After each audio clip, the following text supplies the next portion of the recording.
Hi everybody, welcome into episode 14. This is the one you've been waiting for. We're going to put the motor in this F350. Here comes the Cummins.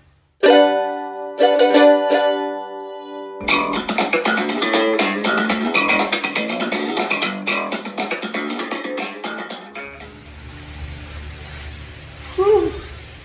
Excuse a little noise of the fan in the background. It's about 90 degrees here in central Oklahoma. It is June, but today's the day that we've been waiting for. This is the day we put that engine, that 5.912 valve, in that 2008 Ford F350 XLT. This is the day I've been waiting for, just to see how nice it looks inside there. Now, I'm recording this at the end of the day after I already know the outcome. I'll tell you, it's a lot of work, but man, it's very rewarding getting this truck engine inside this pickup. I hope that you guys are having as much fun doing your projects as I'm doing mine. Well, let me talk quickly about what we ran into today, and I'll show you some videos of me doing it. I'll give you some narration over it. What I ran into today, mainly in the final steps, is I purchased from a young man up in Illinois a used adapter, and this is one of the early edition adapters, and he said there's going to be a few things in it you're going to have to watch out for, and there really wasn't a whole lot. In fact, the starter fit really well, but the bolts that were tapped in there were not the same size bolts. So I had to re-tap all the bolts on the adapter to an M10 .5. Yeah, an M10 by N10.5. And N10X times by 1.5. I hate metrics. Yes, it's very accurate, but I don't like metrics. But that's what I had to do for it. In fact, one of the holes was so wide I had to helicoil it. It wound up all right. But as it sits right now, I got a little bit of a gap at the top. I've got it all on the motor mounts by Mike Fuchs, and those work fantastically. The bolts are huge, so be ready for some large bolts, 24s, to put those on. Those are some monsters. All right, well that's it. Let's take a look at how we did it today. Kind of a short video today, but man, it sure is fun. All right, so you can take a look at the open engine compartment here as I move the 5.9 towards it. You can see there's lots of room in these Fords. Notice on the side of the engine there, I have the Mike Fuchs motor mount, and it's actually in the correct position, but as I started working on dropping it in there, you actually have difficulty maneuvering the engine to put the bolts in from the transmission, because they are sitting on top of the motor mounts. With them sitting on top of the motor mounts, you don't have any ability to wiggle the engine or move the transmission around to get the studs to mount that are in there. So my advice to you is to not put your mounts on there as you're getting ready to stab this engine in. Okay, speed it up here a little bit. All I'm really trying to do at this point is to try to match up the adapter onto the bell housing. Actually, there's no bell housing. The adapter onto the transmission. And you notice I bring out the big pry bar, and the pry bar was how I discovered that I'm not going to be able to move the engine around well enough without taking off the motor mount. So I took the motor mounts off. I haven't got it off here yet, as you can see, one right there behind the starter. And you can see I'm quite a ways away from matching the engine up.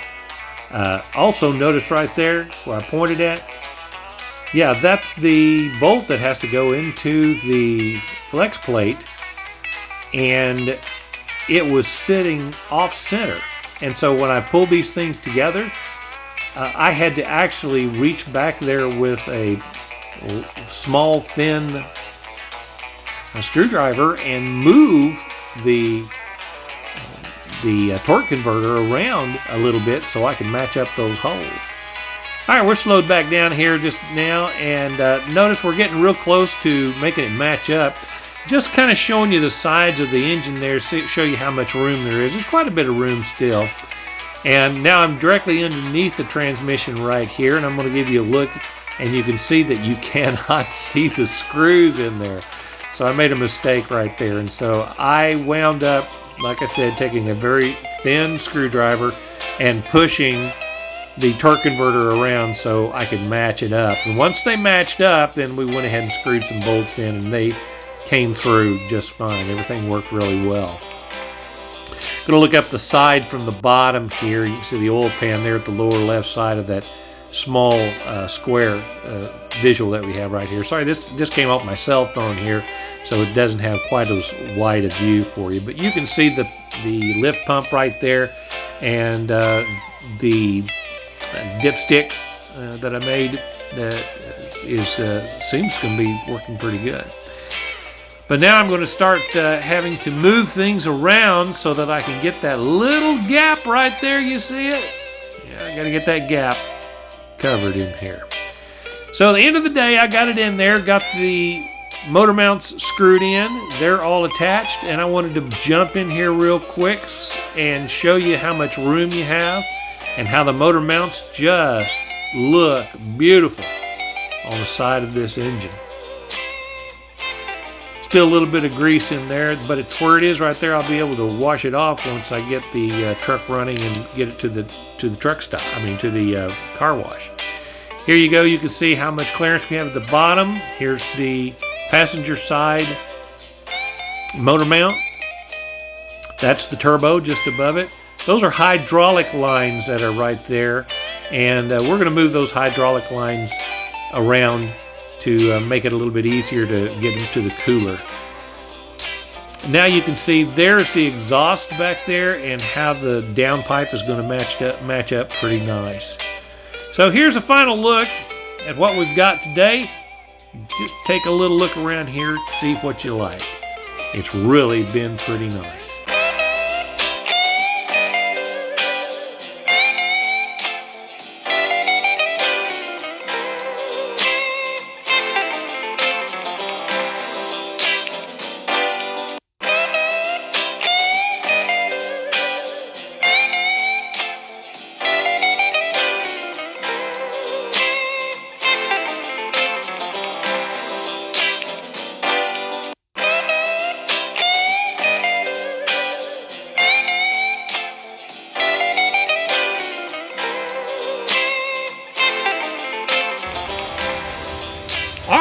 Well, tomorrow or the next day I get down here, tomorrow I probably won't be here, but next day I get down here, we're going to put those drive shafts in.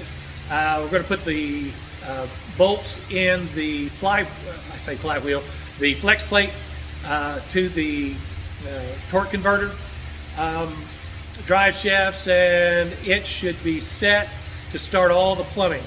We'll do all the fuel first. It is amazing how these things look like they just made for an F-350. The downpipe that I'm going to go for the exhaust, all I'm going to have to do is just do an adapter on the sides with a V-clamp, and it's going to bolt right on. The terminal area where the fuel comes in terminates 6 inches. 6 inches away from my cam pump, the lift pump. And as you guys know, the Fords that had 6.4 have low pressure but pretty good high volume lift pump on top of them. And so I'm going to have a lift pump supplying the lift pump. And since I'm not going over 400 horsepower, should be able to handle it just fine. Other than that, it's been a great day. I'm pumped up. I'm ready to fire it up for the first time. Get all the electronics and everything. Maybe we can do that next week. Maybe that will be in episode 15. Thanks for tuning in. Make sure to subscribe if you're over here at YouTube. If you're over at Facebook in the Ford Chevy Cummins swap videos group, glad to have you. Keep it here. All right. All right, it's Pop. Take care, guys.